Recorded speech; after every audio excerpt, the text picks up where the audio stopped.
njagala tutunuulire associations empitirivu zo zoowulira ezize ziggulwawo zonna Chameleon yakola eyiye after a while ng'ate abadde mu Uganda Musicians Association, n'akola Superstars Association, n'abalala bazze bakola associations ez'enjawulo. Olwaleero luno omulungi atulaba ayagala kumanya from the horse's mouth gwe nga analyst oba critique oba observer w'ensonga za art industry. What is your take over the too many associations eziri mu kumerukawo? Ne leero we tuli mu kwogera wano kyemanyi waliwo mu kuwandiika association, n'ejjeekiro waliwo ababadde bamaliriza, n'enkya waliwo abagenda ozzikola, n'ebigwa mu kkowe eryo. Essence association zino eri ki? Era ne life span association zino eri ki? Associations zonna ezaagunjibwawo okuva mu 2019 okutuuka olwaleero zinoonya ssente malyansimbi buli ake malyansimbi. Saagala muntu yenna ali eyo akulimbe ebyo byonna by'owulira. Superstars, simanya federation, legends, instrumentalists, simanya bakadongo kamu, ani promoter, n'abasala siddi bakoze association, managers, byonna ebyo byonna bottom line majja banoonya sente. This is the logic. Bonna baagala kulaga Jerusalem. By the way, kansoke mmala okwogera kino, nze omuntu ogende wa Jerusalem okusaba sente simulinaako buzibu. Riziki ye eyinza okuba nga awoweera nga Allah eyo gye yagiteekateeka, naye nze ŋŋamba ono atali mu kibiina oba alowooza ti nyingire ekibiina ekitone kyange kikulaakulane, otegeera, njagala ayingire ng'amanyi ti kino kikolebwa lwa ssente, kusaba ssente, teri mulamwa mulala. Era life span nkyogerera wano nga nsaba Katonda mpa obulamu. Ebyo bibiina temujja birabako in 5 years n'emyaka 5 ebimu ntutte wala 2 years. So life span yabyo is 2 years from now. And ebimu tebijja na kutuukayo olw'ensonga lwaki kasita ssente zinaagwangamu bwe zitibwe bba nga bazirwanira nga bakubagana ng'ekibiina kisatulukuka, nga kisatulukuka. ekyo kiba kiweddewo. Cohesion oba obumu bwe buli nga eddene terinnagwa. Kasita bamala okubawa ejjamba bwe bati, wano wenjagala okusabira gavumenti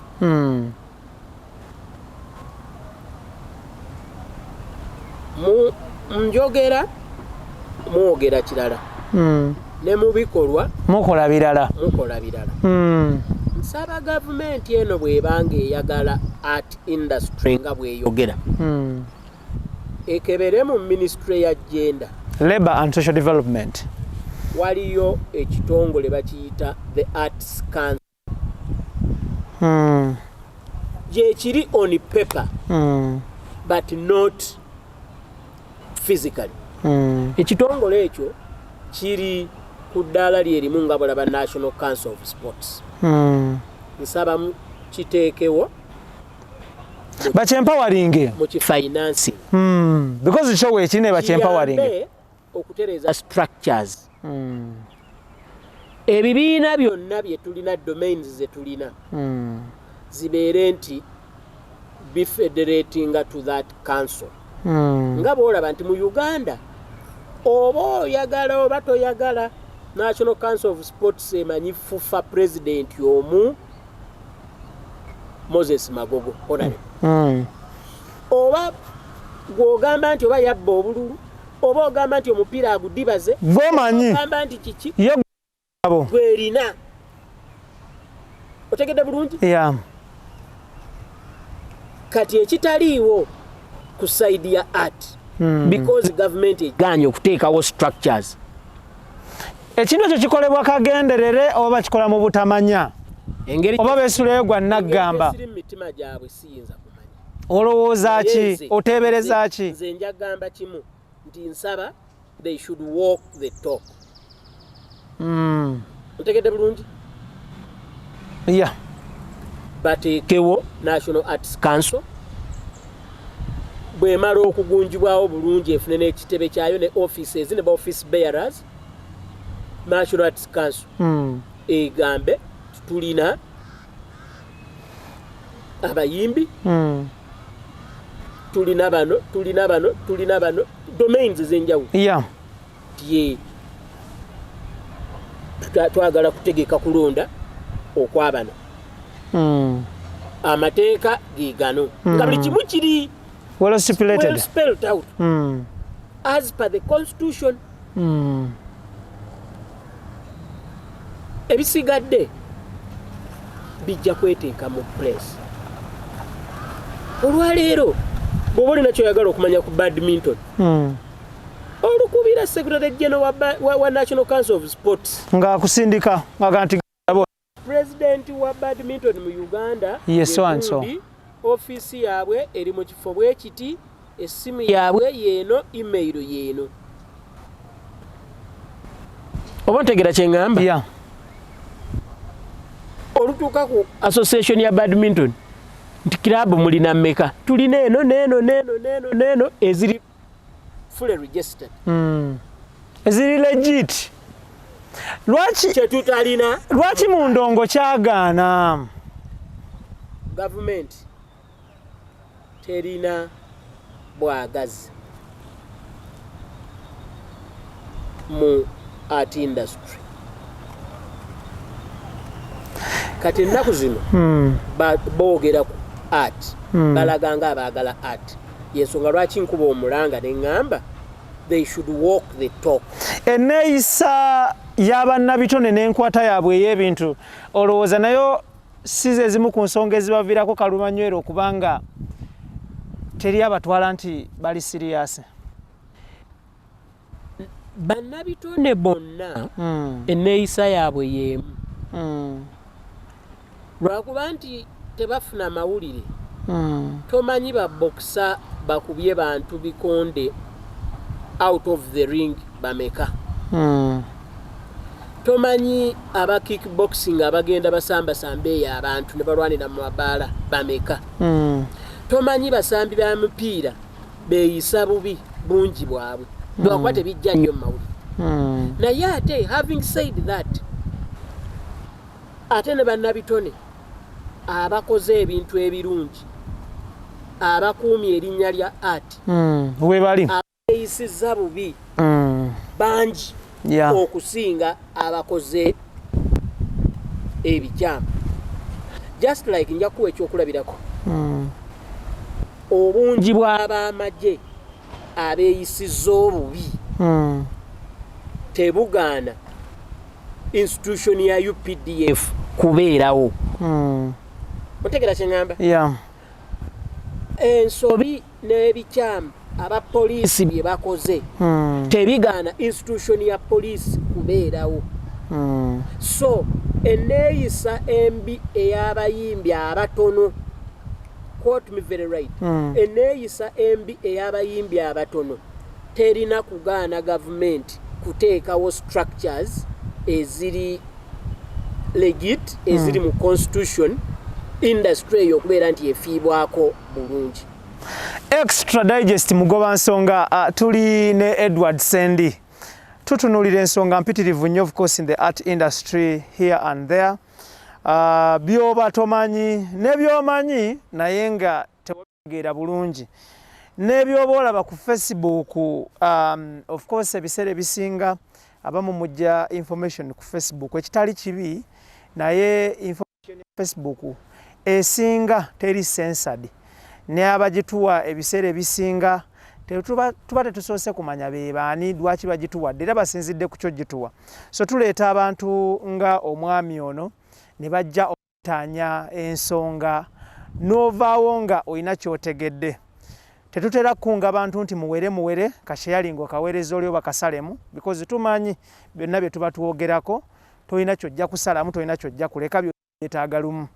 Abakuba omulanga gwasalamu kano weereza kali kitegeeza tebalina nnyo kyamaanyi kye babazze kugamba abantu okuggyako okuwulira obudde. So wenkugambira ekintu kiri kimu nti Monday to Sunday 24 hours January to December it is extra digest mugoba nsonga. Olwaleero luno lwanjawulo nnyo nti tujja kutunulira ebintu bingi nnyo bati ng'eyo nkujjeeyo mwami Edward Sendi bannayuganda baagala kumanya Edward Sendi azaalwawa mutabani waani yakulirawa abantu kye basinga okumanyako kiri kimu muganda wa mwami Andrew Benon Kibuuka EBK abantu kye basinga okumanya ebiseera ebisinga buli lw'oyogera omuweerako nnyo reference n'ababa bamutambadde ebiseera ebimu ovaayo n'obambalira era ekyo wasuubiza nti okujjako ng'ofudde naye bw'oliba okyali mulamu ojja kumudefendinga to the maximum ojja kubbinkana n'abantu bano. Kati abantu baagala kumanya Eddy Sendi azaalwawa mutabani waani era ale childhood yakulirawa era yawangaalirawa mu myaka gy'emito. Nazaalibwa Mulago Hospital. Wano Mulago we Masaka, Mulago we Kampala. Nze manyi Mulago omu. Mulago Hospital. Nazaalibwa omwami Paulo Kiteke Bazibumbira. Nazaalibwa maama Margaret Natabi Mutumba Bazibumbira.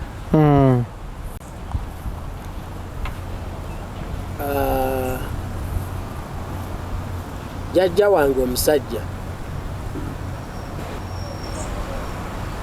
baali bamuyita Elias Safu Weeraga Serugunda. Nkigambo olumu abantu abamu ne baga nti njogera bubi. Nakuyansi nze singa abantu abasinga soogera nabo. Wangi? Nakuyansi singa abantu abasinga soogera nabo. Singa si bintu singa Soobote kugoba Ssekabaka Muteesa kumuwaŋŋangusa mu lubiri lwe n'atabangula Obuganda osanga embeera yange yandibadde yange yali akola nguudo yali inginiya mu Bwakabaka bwa Buganda era Ssekabaka Muteesa okumusiima emirimu gye n'amubbulamu oluguudo lwe bayita Weeraga Road. Oluguudo olwo luli mu Ndeeba luva mu Ndeeba awali DFCU Bank ne lukutulamu paka Kabowa luyita Waddiniya ne luyita Mbuyisi ne lwambuka ne luyita Waddiniya ne lugenda paka waggulu ku Kidendenama ne luguka ku luguudo ate olulala olw'enkizo ennyo gyendi lwe bayita Gabunga Road kuba nze neddira Mamba. So olwa jjajjange azaala kitange lugguka ate ku lwa jjajjange Gabunga omukulu wa Kasolya mukulu w'ekika ky'Emmamba. So bakulu bange babiri basomera mu Lubiri Nasari. Mu Lubiri omwo mwalingamu Nasari School abaana b'abaami mwe basomeranga. Abaana b'abaani? Ab'abaami. Bokka nga be basomeramu? Bakulu bange omu yafa omugenzi Diba David kitalo nnyo. Omulala ali Marietta Colorado USA ye mukyala Esther Juliet Nambiru Kazibwe tumutumiddeko basomera mu Lubiri. So nze I was born, bred, brought up in Kabowa. So ndi city born. Awo tosusseewo. Era ne Nasare school yange waliwo church bagiyita St. Stephen's Church e Kabowa. Walingawo Nasare school, kisa Nasare school gye nasomera. Naye ku baana abatono abaali bambala engatto mu Nasare. Njagala kutumira ku muganda wange Keith Kanaabi, nkwagala nnyo. So mu kibiina bw'oba ojjukira ekya Nasare twalimu batono. Mwalimu nga bameka? Sincerely I can't remember.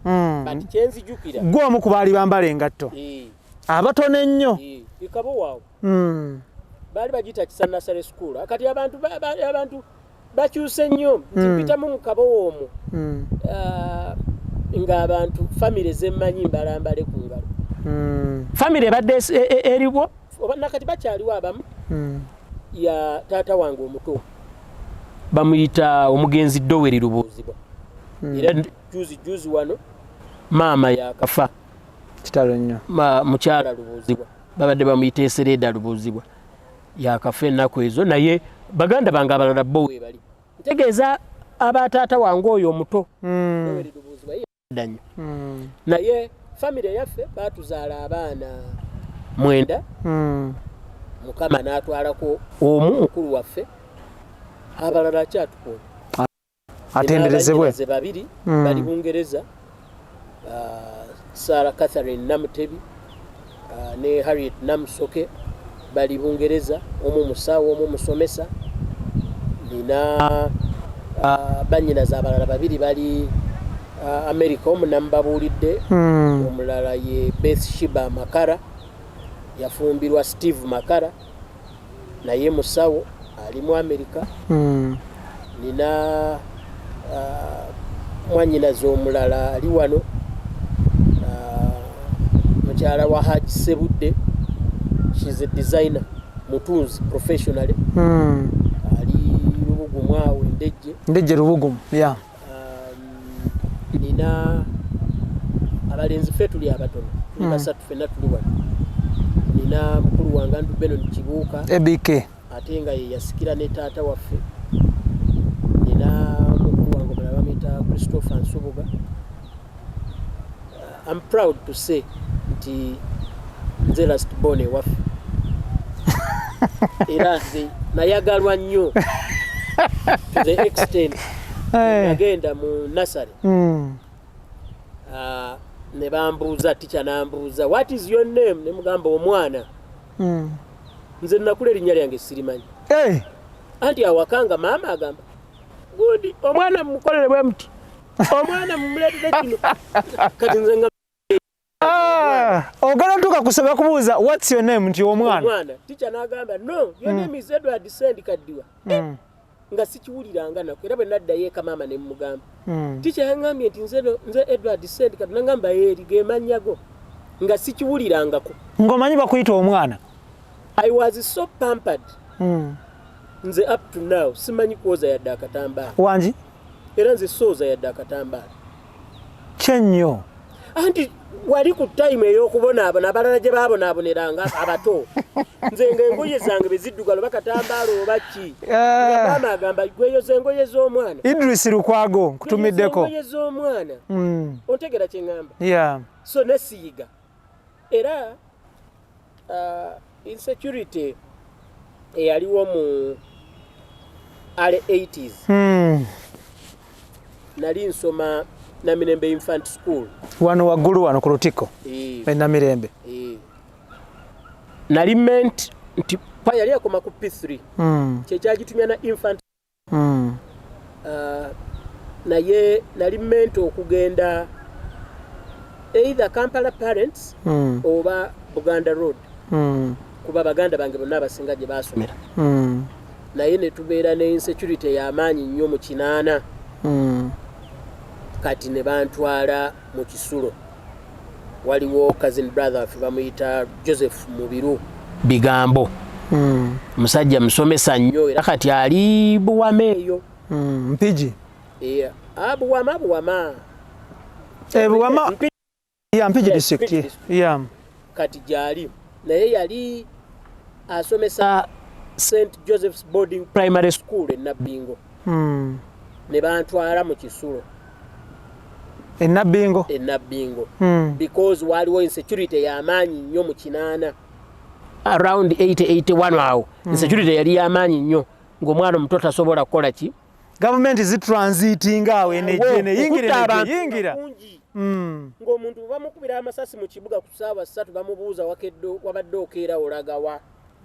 Nga bamukubira amasasi ku ssaawa 12 ez'olweggulo bamubuuza wabadde okyali bweru okolayo ki. That's how insecure it was. So ne bantwala boarding school bentuuka eyo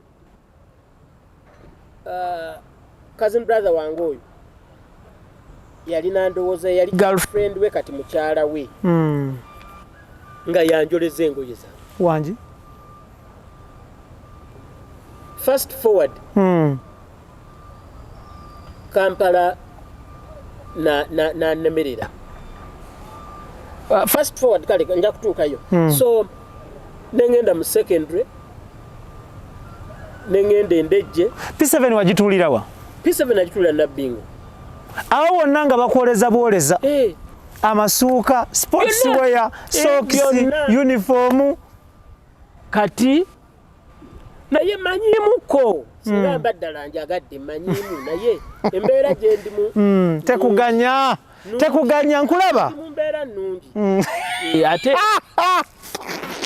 nawasa omukyala mulungi. That is very She's good. Very hard working. Very good. Mukyala wange ye Josephine Nabukeera Sendi Kaddu. Salute. Andabirira bulungi. Seetaaga kukwata amazzi. Amazzi ogakwatamu onaaba mu ngalo nakunaaba. Bala n'enko sango ambuuza olwo naakuvunaana wa era ekibonerezo kibaaki butaddayo kukwata kasandaala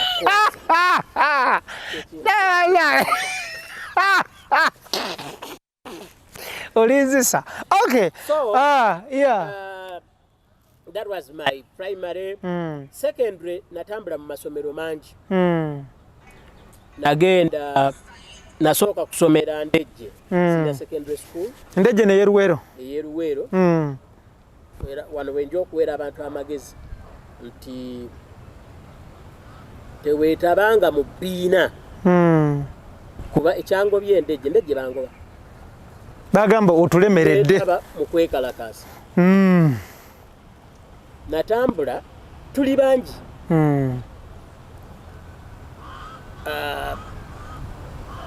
twekalakaasa akawunga kabi in the 80s awo akawunga kabi mmere embi nze nalabako ku bijanjaalo omuli kawukuumi ng'ali ku sowaani yange ekirabo. I come from what we call a middle income family. Moderate. Naye I think it was even above middle. Kuba nze nazaalibwa awaka waliwo emmotoka. Taata wange yalina emmotoka. Olwaleero tekikola mawulire. But in the early 70s emmotoka omuntu okuba n'emmotoka kyabanga kintu ky'amaanyi. Ate n'olwaleero bw'oba weetegereza emmotoka si munnyo nti buli maka ogasangamu nti buli mu maka gabamu. So nze nagenderanga ku ssomero nga taata nvuga n'antwala era n'anvuga nankomyawo omwana ne baganda ba ffenna waliyo ebintu byennyumya ng'abantu abamu tebabitegeera. Nze mu 70s nali ndya cucumber eka twalinanga salad cream ewaka mu gyensanvu. I can tell the difference between butter and blue band or actually and margarine. Waliwo batabyabula abantu abamu tebamanyi nti ekyo ekiri mu blue band bakiyita margarine. Okitegedde? There is something called margarine and there is something called butter. Naye nga boolaba nti Colgate yawamba. Ndi buli petrol station ebeera Shell. Toothpaste yenna bamuyita Colgate. Buli petrol station ebeera Shell. Shell. So in the 70s when I was young, we had butter, we had jam, we had blue band. Njagala tutunuulire mweyo family muova tujja kuddayo eri ku kyokusomero ky'okwekalakasa. Njatume family muova ale childhood awo nga mukula taata waali maama waali mu nnaku ezaabanga ez'okuba nti temugenda ku ssomero. How would the day be? Holiday lunaku lwabanga lutya? Rutini y'olunaku yabanga etya? Maama ng'abeera afumba. Mujjukira nnyo mu ffumbiro. Kati n'effumbiro lyali wabweru.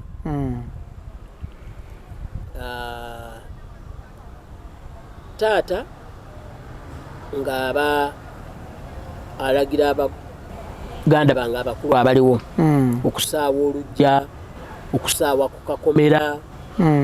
Okay? Awo muli kabowa? Tuli kabowa. Taata wange ndowooza yakijja ku kitaawe ng'ayagala nnyo bulungi bwansi. Era nga weekend nzijukira Saturday nga taata takoze. Nga akwata ejjambiya, ensululu, nkumbi, ne yeegatta ne baganda bange abakulu n'abantu b'oku kyalo ne balimu oluguudo eri yeyeeka. Abalirwana baali batono. Kati nga buli muntu alima ekitundu kinene. Twalina abapakasa awaka be baalimanga. Tewalima? Nalimako enabbingo ng'ekintwalayo essomero lyalina faamu nzijukira nga balimayo ennyaanya. Kati nga tufuna chance eri ennyaanya fresh from the garden. Kati abatagenda kulima nga temulya ku nnyaanya ezo. So kyekyakulimya? Sijjaga nti nalima nnyo. No. Watakulakulako wano ne wali? Ng'okwata enkumbi okunsobola okuwala manyimuko okuwala manyi. But osobola okukabala olumbugo n'olulonda? Manyi bwe bakikola. Naye tosobola kikola? Andi ebintu bingi bye mmanyi bwe babikola nga sobola bikola. Nja kunyumizaayo kimu. Nze nayigiriza mukyala wa mukulu wange okuvuga emmotoka. Nga nze simanyi mmotoka. Okakasa? Nga ngimanyi theory. Naye nga wali kimu naye nga nze sigivugangako.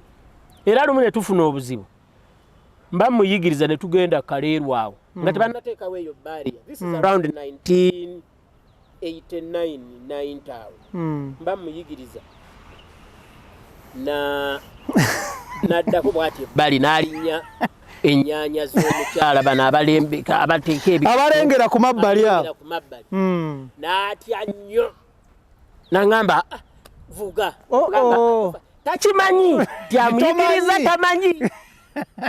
Atofaayo. Ako katini nnyo. Kakkana. Bali n'enfuluma n'enjogera nabo. Koba ne bakkakkana. Ebiseera abantu baali bakyalimu ensa. So tewaaliwo nnyo okuluyomba nakinaki. Tewaaliwo na muyeye gw'ababooda bano bakuba nduulu. Motoka yaliko ero maaso n'emabega. Lana muyiga. So nekomawo mu motoka ne mugamba gwe tofaayo. Damu kati linnya muliro mutono taklachi mpola mpola. Totunulayo ku bigere wali we tulaga. Mpola kati sala mpola emotoka nedda mu kkubo tugende.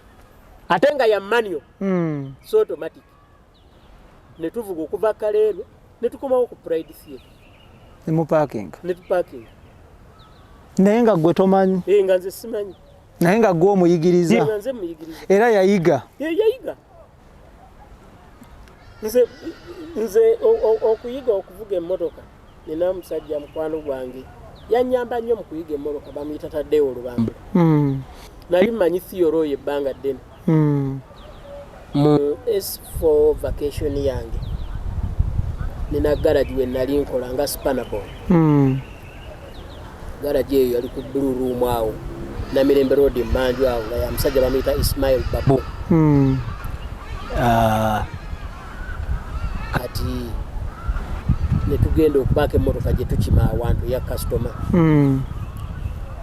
kati twagenda gikolerayo ndinetaddeewo Lubambula mwina gye mwagenderamu tuna gye twagenderamu eyiye nanga goofu ebiseera ebyo kati eri tutuukayo nga yeetaaga kuleeta mu galagi nejulirira naŋŋamba vuga eyange goofu nkadde giya izaayo namba emu ne revansi n'essatu byonna biri mu maaso any slight mistake oteekamu revansi mu kifo kyemu any slight mistake oteekamu ssatu emu mu kifo kya ssatu wano zaali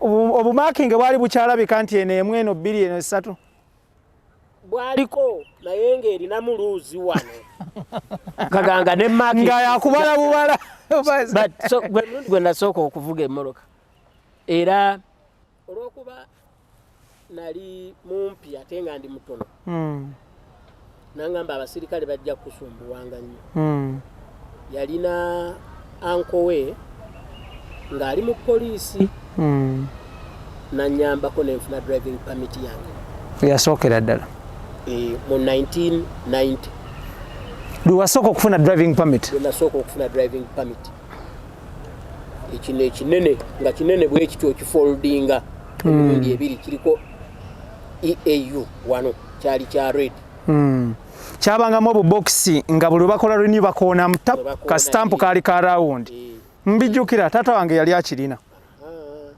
era yatugambanga eno pamiti yekukkiriza okutambula ku kkubo naye kati nagenze ne bannyongereramu kiraasi n'atulaga ka stampu nange bwe waayita ebbanga n'addayo ne bannyongeramu kiraasi okuvuga pikipiki.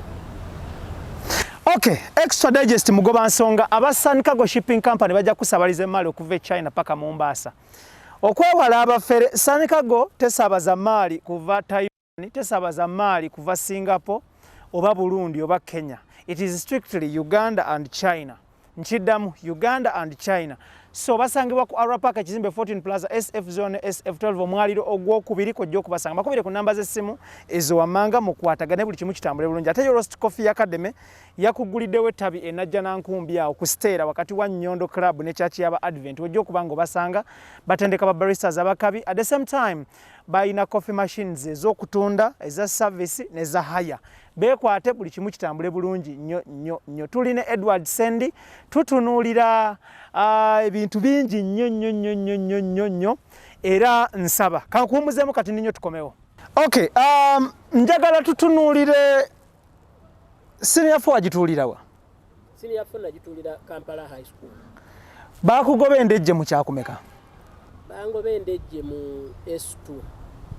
Senior S2 second term, first term obanga oba third term ngetandika. Ndoza mu second term. So nogenda ku Kampala? Nengeda kati Light College. SDA. Gali abiri. Kati Light College.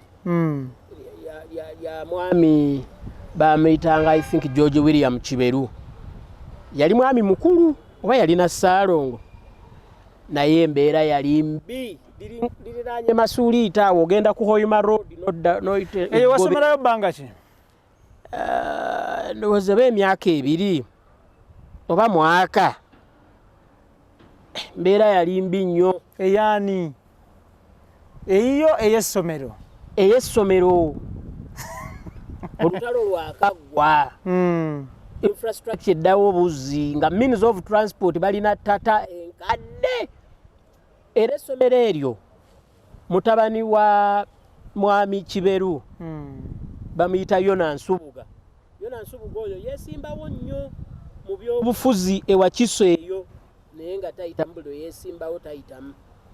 Ye Light College eyo katika erina mutabani we omulala n'akola bamuyitanga Mukalazi n'akola Light College Seguku n'omulala erinnya yali edyerabidde yatusomesanga accounts ne commerce n'akola ng'ennankuwadde awo ku lw'emitiya na bulenga awo bwe wati waliwo nawo light college amasomero ago gonna family yonna yimu eyo but bwe nva eyo ne nkwatagana ne mukwano gwange Umaru Katumba omugenzi kati omugenzi okwatagana naye oli mu kyakumeka mu vacation yange ya S4 okay ne nkwatagana naye nga yali arecordinzeeyo ku music yali mu Emboozi nga dansa naye ng'alina ekitone ky'okuyimba kakati bwe nkwatagana naye ne tukola ekibiina kye bayita EDDY band nze naye okay so mu bantu be twa recruitinga mwe mwali Geoffrey Lutaya mwe mwali Misa Kisemakula mwe mwali Grace Sekamatti mwe mwali William Mitanda PTC nyine PTC abo be basigala mu music naye mwalimu omuwala bamuyita Lilia Nayeko akola ku Spirit FM n'abalala bangi nnyo. Wali wajjawo obumalirivu n'okusalawo okutandika ekibiina from a senior for vocalist? I think nja kuwa credit abantu basatu. Nja kusooka okuwa credit oba okwebaza Mukama Katonda eyampa kye tuyita amagezi amazaale. Nja kwebaza n'abakadde bange omwami Paulo bazibumbira n'omukyala Margaret bazibumbira nti ffe waffe batusigamu amagezi n'obuyiiya kuva mu buto. The way we were brought up all throughout my life buli we nali mbadde nze oluzungu lwenjogera saalusoma. Olujjawa ka ewaka mwali mufuwa luzungu? Family yaffe waliwo exchange program eyalingawo edda. Kati every now and again abazungu bajjanga awaka. Kati nga buli mwana kimukakatako okuyiga oluzungu asobola communicate nabo ne ba family friends bafa abazungu. So ate nze ne kitange yalina ekintu yakiteeka nnyo yakitugambanga nnyo nti buli lwokeranga ku makyanga ogenda okukozesa lowoozanga nnyo ku ngeri gy'osobola okubeera nti naawe weekozesa oluvannyuma. Okitegedde? Yeah. Lowoozanga nnyo ku ngeri y'okubeera nti naawe ogenda okwekozesa. So for the biggest part of my life, I've been self-employed. I start up my businesses, ezimu ne zigwa, ezimu ne ziwangaala, and I move on. Today wali ku EDDY, mutandika EDDY, mu recruitinga Semakula, Lutaya, bonna abo Sekamate. Kati unfortunately Umaru netugenda twakola shows ejjinja, twakola rehearsals ebbanga gwanvu. Mu bamu ku bantu abatuyamba waliwo omukyala muwala wa Jolejo Kiwanuka, cousin sister wa Charles James Senkubuge. Yali nannyini White Nile ekizimbe ekyo kuba kyali kya taata waabwe. Omukyalo I think ye Christine naye kati oba yagenda mu America taliiko kuno. Nagendayo nenjogera naye because yali amanyi from being Benon Kibuka's brother nga Senkubuge muganda waffe. So n'atukkiriza okukolerawo White Nile era n'aba express nga bakuŋŋaanirawo nga bo bali ekyemisana ne balyoka bagenda okutraining. Kati we twakolera rehearsals zaffe eza EDDY ne tuyugumya Kampala. Kati waliwo omwami bamuyita Muwanga. Muwanga oyo akyaliwo. Yalina Fiat. Nga nkadde bweti. Ne tugenda e Masaka. Ne tukola shows ali very successful. Olonga abantu bayingirira mmeka? Ekituufu sobola kujjukira. Naye nga kyenzijukira twakola show yali very successful. Turn up yali nnene nnyo. Kati tuba tukomawo tutuuka Nabbinga awo mu koona. Emmotoka neeyabika omupiira ogw'omu maaso neeva ku kkubo. Umaru Katumba yali musajja ng'ayagala nnyo okusowola. Simanyi oba abantu bakyasowola oba esi yagoba abantu kukusowola to the extent nti ebiseera ebyo taata wange yalina Peugeot 504 pickup nga Umaru tamanyi kuvuga mmotoka. Nga nze ndi mutono yali ansingako ku mubiri kuba yali atraininze ne ku bikonde ekololo. Kati nga bwe mba nvuga nga Umaru atuula ku side ya driver n'asowola n'ayisaamu olukokola bw'ati. Kati alaba alowooza Umaru yavuga. Kiddemu ekyo ku side ya driver nga gyatuula n'akuyisaamu olukokola bw'ati. Yasooka ku luggi kyokka nga n'asowola. Kati nze avuga n'embeera nga ndi mundako bweti Katonda. Awulala Keith Kano yavuga. Bagamba kyokka abantu bagadde obuvimbo kuva dda. Naye nga bavimba dda. Abantu bavimba dda, twalaba dda abantu abavimba. So bwafa. So ke kabenje mwe yafiira. Okay, kabenje ka Umaru Katumba ako. Kuliko assumptions nyingi. Kuliko allegations nyingi. Abamu bagamba yali abuuka mu mmotoka ng'ebuuseko omupiira ng'ayagala kubuukamu yeetaase. Abamu bagamba omupiira baagusiba bubi kagenderere because he was celebrated by then. Yali w'amaanyi nnyo. N'ebirala ebigwa mu kkowe eryo. Gwe yali mu mmotoka eyo oyinza kutunnyonnyola nja kuwa ekituufu. One, emmotoka gye twalimu yali nkadde. Two, Umaru yali asowodde. Ng'amuddiridde wano bamuyita Azizi Seetamu. Twalinga naye. Nze nali neebase ku katanda. Manyi looleezi ezimu ziba emabega w'omitto gino wabayo akatanda. Bakiyita ekitanda. Ekitanda gye nali. Trailer zonna n'ezo fuso zikirina. Gye nali neebase. Nga mu maaso waliwo abantu basatu. Emmotoka eno yali nkadde. Oluggi bwekuba omuti gwalwawo nnyo nga buli lwempitawo okutunuulira gwali gwa ffene neegukutulamu. Ono oluggi ne lweggula n'agwa ebweru. It is likely nti emmotoka yamulinnya yennyini gye twalimu. Kuba yava ku kkubo ne tuyingira mu nnimiro limiro awo Nabbinga ku kkubo. Kuba bwe tuvaayo olwa impact nze ngenda okuddamu okumanya ekigenda mu maaso nga ndi kumpi ne Gia River we nali ngudde. Gye yakukasuka. Gye yankasuka. Kati bwe tuvaamu ng'akaaba yalina pain nga buli w'omukwata agamba awo wannuma awo wannuma awo wannuma yenna naddala paati eno ey'olubuto. Ne tufuba nga bwe tusobola okuyimiriza emmotoka zituyamba tutwalako. Paka lwe twafuna emmotoka yali pick-up. Olwo ziri ssaawa mmeka? Nga nnya ez'ekiro. Ez'okumakya twali tukedde kuva Masaka.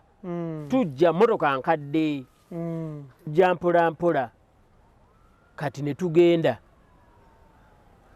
Naye nga ayogera mukko. Kyensuubira Umaru yafiira ku gate y'e Lubaga. Ku ddwaliro. Ku ddwaliro kuba we yasemba okubaako kyayogera. Wano nga bw'ogamba munno mumukutte denga baba omusaba otagaba owannuma nabo owannuma onkosa onyiga naye ku gate y'erubaga. But I was young. Okay? Ganti saali na bukugu nnyo buli awo busobola kugamba nti omuntu ono akutuse nti twalikoze kino bakino naye nsuubira nti bwe nzijukira nti okuva eri yonna yonna yali mu pain y'amaanyi okugamba okusinziira ku yayogera naye awo yasirikira. We checked into Lubaga Hospital and he was pronounced dead on arrival. Kati bwafa ye yali star mu kibiina naye famire ye ate neerowooza twali tutandika butandisi embeera yali mbi. Famire ye neerowooza nti there is so much to get okuva mu kibiina era bwe twatuulamu ne tuteeseganya ne bagamba nti mutabani we tulina oba okumuwanga ssente mmeka olwo tuziwe nnyina. Maama wa Umaru ye yalina omwana oyo ng'apangisa n'amasuba awo nga ku stage n'oyambuka waggulu awo. Kitaawe emabegako twagendayo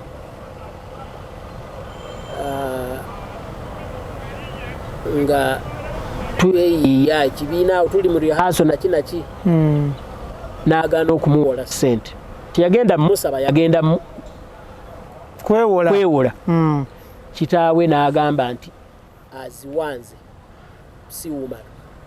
Akuwa akuwola awola nze si Umaru. Lwaki? Tutamwesiga. Yabawola ssente mmeka taata? Oba 15,000 nga rehearsal zikalubye.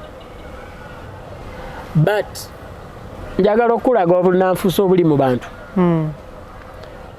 Umaru bw'amala okufa taata n'ajja n'agamba nti Umaru yabadde annyimirizaawo kati njagala ekibiina bwe kiba kikola nange bampenga ku ssente. Olutambi lwakyuka naye nga oyo ayogera ebyo twagendayokko kutuwola n'agaana omuwola n'azituwa nga bw'ogenda ne mukwano gwe wa kitaawo taatawo n'agamba nti nziwoza ono ze ssente mwazisasula. Naye yafundikira agamba atya nti ono yabadde amubeezaawo. Famire ya Umaru bampisa bubi nnyo. Bakyaliwo taata akyaliwo simanyi naye ennaku ezo nina mutowe gwe nalaba mu kifaananyi nga yakaddiwa bamuyita Ddambo Badumba. Ssekamato oyo baali bagenze okupafominga ekayunga eyo Bugerere baali bebugerere nga Ddumba mukadde ekyalo kikutula wangi ekyalo kikutula. So what I did ne tugenda nenkwata group Umaru afudde e Rwanda bawambye 94 batugambye nti business eri e Rwanda mpitirivu. Nenkwata ekibiina n'okikuba e Rwanda ne tupangisa emmotoka ne tukka e Rwanda mugenze kukola. Sekamatte Grace I think ne Aziz Sentamu be bagenda okukola advance team okutegeka tugenda okutuukayo nga Kagame president w'e Rwanda ataddewo kafyu oba yali Kagame baki naye oba Byarimana but whoever it was nga ataddewo kafyu nti teri kukola ki teri ndongo teri kitu kyonna. Mu bulamu bwange nina ebintu bye nayiga nga tetulina ssente z'amafuta leetalo ez'okusasula ow'emmotoka. Katonda yali annyambye mu vacation yange nali njiza Oluswayiri olutonotono oba kwegamba pressure oba kiki omusujja ne gunkwatira e Rwanda obusente obutini bwe nalinamu ne ngenda mu pharmacy ne ngula eddagala ne nkozesa oluswayiri lwe nali mmanyi ne nsaba owa pharmacy ampe ku mazzi mizise eddagala. That's how bad the situation was. Oliguze naye tolina mazzi ne nsaba ne bampa eddagala. Kati bwe tuvaayo ne tusanga Dede Majoro. Dede Majoro yali muyimbi nga mumanyi ne Sekamate yali amumanyi. Naye he was way above us in terms of status. Ndowooza kiringanga Liam Voice bwana agenda e Rwanda n'asanga Moses Matovu. Gapu eba nnene. It was something like that. Dede Majoro was one of the best guitarists we've had in Uganda, but he was of Rwandi's origin. I think oba yatuwaayo ku ssente sijjukira bulungi. Kakati kuliko abaana ebiseera ebyo nga bw'okola ekibiina nga ogenda ewaabwe w'omwana n'osaba omuzadde we omwana n'omusabe mu butongole. Tulinako abaana abamu nga twabasaba ewa so nga tulina okumakinga sure nti abaana bano tubakuuma bulungi. Ku olwo ekiro kuba twatuuka misana nga tumanyi tugenda kukola kiro tuveeyo the next day ne batukuba ekigambo teri kukola, so twalina okusulayo tukeere ku makya tukole ki mukomewo Uganda. lwensooka okumanya ekigambo mayibobo. Mayibobo bwe bwana obwo obubeera ku street. Nakozesa obukodyo bwonna obusoboka nga obwana bwogera Lunyarwanda sirumanyi siruwulirangako. Manyi Luganda Luzungu n'Oluswayiri olutono n'enfuna ebipapula. Era kolwo lwe nakakasa nti semi kolas oyo omulaba w'ekkubo abeera ayo kyekiro. Kuba naddira abaana abawala be twali nabo ne basula mu kabini. Abalenzi ne basula waggulu ku mmotoka. Yali pick up kanta. Kati nze oba n'omulenzi ani omulala ne tusula wansi w'emmotoka. Mwana watu kolas ng'ayokyera ddala bulungi nnyo ekiro aba avaamu ebbugu paka ku makya. Era njagalako sakakisakamo kuddamu okwebaza omuwala. Kati yafuuka mukyala bamuyita Barbara Nassanga. Yalina ba relatives be Rwanda. Kati baali bamutumye okubaako ssente z'abatwalira. Bambi maama we yakafa n'ennaku ezo. Kitalo nnyo. Kati omwana oyo bwe tuba tudda tutuuka Embarara, driver agamba kentuuse wano sobola kweyongerayo motoka kusikira munneekongolera oba mu Lwera. Omwana oyo n'atugamba nti eka babadde bampadde ssente nga bantumye nzirinamu ntumugamba zireete tujja zikukiza ne mwongeramu amafuta. Ne tusobola okwongeramu amafuta. Olwo muli ne Sekamate Misa Kisemakula. Sijjukira ba Misaki yali akyalimu naye nga right hand man wange yali Sekamate. Yali Grace Sekamate. Owakiri kyakiri. Njagala fast forward emitoze nesaanawo etya kakati olaba tuyisemu eyo haso before okusaanawo ojja kutubulira ne success ya emitozi yaliwa era esaanawo etya bwe tukomawo eno bazadde be family bataddeko omusajja baali nga bamuyita Dirisa erinnya ddala ndi Dirisa wampisa bubi. Yakola ki Dirisa ng'alowooza nti ssente nnyingi nnyo ze tufuna kati nga muyinza okutegeka show ku Pride awo. Andrew Bannon Kibuuka yakola kinene nnyo okuyamba Emitos n'ebibiina by the way ebirala bwe twabeerera ku Pride Theatre awo. kati ng'atuwa Friday n'agamba mujja kusasulayo kasente katini mukole ku Friday ba students ne bajja dirisa ng'ajja ku mulyango n'atandika okukuba ebifaananyi mbw abala abantu abayingidde ne ssente mmeka ze tugamba nti yakolanga ngaani dirisa namulaba Umaru amaze kufa bangambanga nti kojjaawe naye namulaba Umaru amaze kufa mwali mu haso yonna gye twalimu mu kubonaabona saalaba ku dirisa so natuka point ne bintama nenkita noota ekibiina nempita abaana nembagamba nti ekibiina nkitadde ampuliriramu ajje ayagala okusigala mu Emitozi asigale olwo kirekerani family eya Umaru Katumba nenkola ekibiina bakiyita Exodus Band Sekamate yajja Ayeko yajja Hare Rwanga nemuleeta Hare Rwanga ono wamawulire si Hare Sagara waliwo Hare Rwanga mutabani wange okay mwana wa cousin brother wange Balamazi Rwanga yafa kati nengende wa Tone Sengo yalina studio seera ebyo enyimba nendeta Prosca Nkunda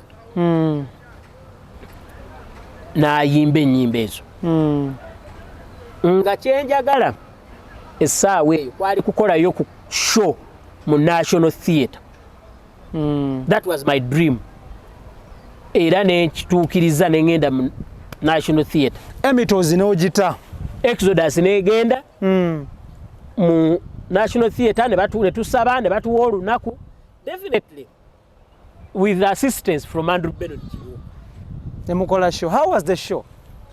Yali nungi ebiseera ebyo nga National Theatre tosobola kugendayo ng'otutte mediocrity and I always had a dream to perform live. Olwo mu bandi zino zonna Emitozi Exodus ozannya role ki besides being a proprietor? What else would you do on stage? I would sing, I would direct, I would write. Nze ninamu ekkalaamu entonotono oba esaanidde kati kankugambe kino I can write a song. Genre ki? No, genre is not the point. It's the writing which is the point. I'm not a fan of hip-hop. I love music. I love music, generally. But my soft spot comes out so much when it's reggae. Otegera nnyo karega ako? So, kakati Exodus naye yali erimpinga. Olwo Moses Nsubuga naye akoze ekibiina kye bakiyita Emboozi. Moses Nsubuga ki? Supercharger. Remember Moses Nsubuga baali ne Umaru Katumba mu Ebonies nga badansa. Kakati olwo Emitozi bwe disintegrating. Waliwo Haji n'aleeta Mayinja ne Bernard Munyagwa ne bakola Univox Mirrors. Bernard Munyigwa yeah mumanyi. Then awo ne Geoffrey Rutaya ne Henry Mpinga Sempijjo wa CBS wa Chabasa ne bakola Gibros. Waliwo nnyo ekintu ky'okugatta drama mu music. So wano Geoffrey muyimbi, Henry Mpinga Sempijja muzanyi wa mizanyo, so bakole a musical. Kati mu hase eyo nagenda okuwulira ng'ekintu tekitambula. Kyazitowa. Nensalawo ne ngenda e Bungereza. Ku kyeyo mu 1995. Katukomewo n'ekyeyo. Okay. Extra Digest mugoba nsonga abadde na famu basiima okukolagana naffe ne bateekamu essente ne tukuleetera programs ezakabi era nga bano amaanyi gaabwe n'obumanyirivu buli mu food supplements, fertilizers, nutrition and health okutwaliza awamu. abaami n'abakyala mbakubiriza nti mwekwate products za Dynafarm nungi nnyo, ziri certified, ziri legit, ate nga ziri user friendly. Yonna gy'oli ng'otulaba nkugamba nti weekwate products za Dynafarm buli kimu kirabula. Bakubire ku namba y'essimu gy'olabaawo. Ate nga ggwe omuvubuka, omwana ow'obulenzi n'omwana ow'obuwala, abakyala n'abaami abawangalira e Uganda, bakubira omulanga nti mwekwate ku kampani emanyiddwa nga Almeridian Ventures ekutwala okuba ekyeyo ekkata. Bakubire ku namba z'essimu ezo, oba sinakindi genda entindaawo nga wakava ku Hardware World ku Kafene Stage munda awali hamp, ojja kubanga okyabamu katini awo ojja okusanga offices zaabwe, oba nnyonnyole mulimu ki gw'osobola okukola naki ky'oyagala okukola, bakunnyonnyola ebisale na ddi ebisigadde obalekere bakuteeke ku nnyonnyo ogenda okuba ekyeyo okomewo obulamu bukyuke, otereeza obulamu bwo nga kwotadde n'abakuliraanye okuli ab'eŋŋanda abako n'ab'emikwano. Eyo bagiyise Almeridian Ventures. Tuli ne mwami Edward Sendi